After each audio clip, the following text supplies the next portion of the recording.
when you go back and you watch the Al Iaquinta fight, listen, I got some swagger, man. I got confidence. I step into that cage. Yes, I know Conor had the same thing, but Conor got taken down. I'm not going to get taken down. When Khabib can't take you down like Al Iaquinta, he starts shooting from 12 feet away. He starts shooting in the middle of the octagon. Khabib's not a shoot in the middle of the octagon kind of guy. He's a push you up against the cage, grab a single leg, pick you up, put you down, put you in the Dagestani handcuff.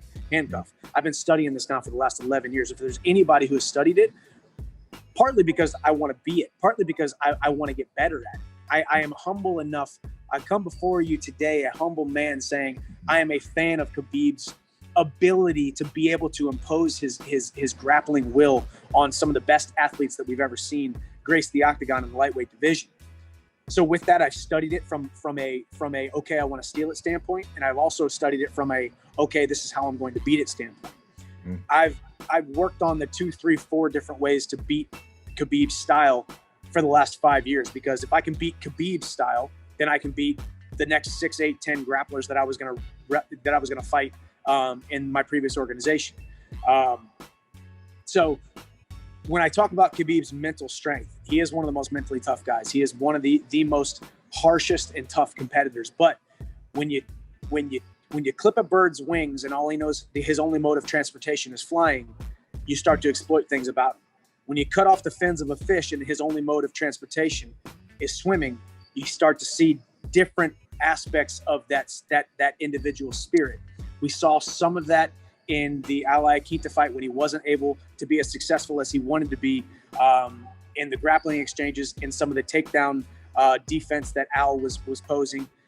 I don't think I'm going to get taken down as easily as Khabib thinks I'm going to. I think if I do get taken down, I'm going to fight the hands, get up, and be right back in his face throwing power punches. We've also had, 28 guys say that they were going to do that in the past. So we'll see what happens if we step into the cage against each other.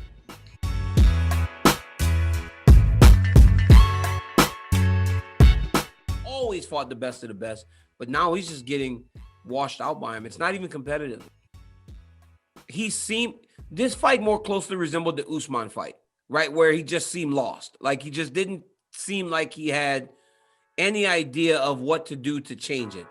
In the Burns fight, he actually tried, because imagine when he got knocked down early and he got the big old cut. He could have just chalked it up and said, tonight's not my night, and lose the fight. But he kept fighting, and he kept trying to land on Gilbert, and Gilbert just wasn't there for him.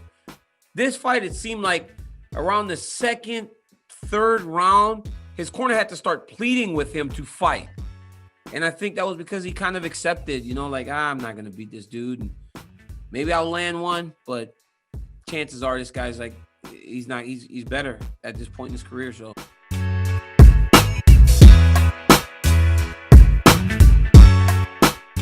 Too proud to give the guys in my division, my future competitors, props. I think Justin Gaethje looked like the best lightweight in the world in May when he fought Tony Ferguson. That version of Justin Gaethje, who stepped into that cage calm and composed and confident, smart and sharp, fighting with the tenacity that he normally brings to the cage, but not the overzealous, over anxious Justin Gaethje, I want to rip your head off fighter that we're used to seeing.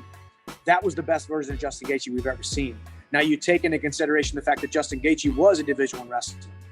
You take into consideration the fact that we haven't seen his wrestling, but we know he's got great athleticism. He's got great hips. He's got great instincts inside the cage. I think he poses the best threat that we've seen thus far against a guy like Khabib. But I still think you're crazy if you do bet against Khabib. You're crazy if you bet against him not being able to take Justin down. You're crazy if you think Justin's going to be able to go in there and just land combinations at will like he was Tony Ferguson. The reason I like the Tony Ferguson fight is Tony Ferguson is a standing target. He's a stationary target. He takes punches in order to give punches later on down the line. Khabib's not that guy. Khabib's going to be in Justin's face. We haven't seen Justin back up a lot. I think Justin's going to be fighting on his heels a lot, which is something we have never seen him able to do. His leg kicks won't be as effective on his heels. His punches, his power punches, his hooks aren't going to be as effective on his heels. And so I think we're still going to see a pretty, I won't say dominant victory by Khabib, but I think we're going to see a lot of the same Khabib-esque type of fight, just in a less dominant fashion.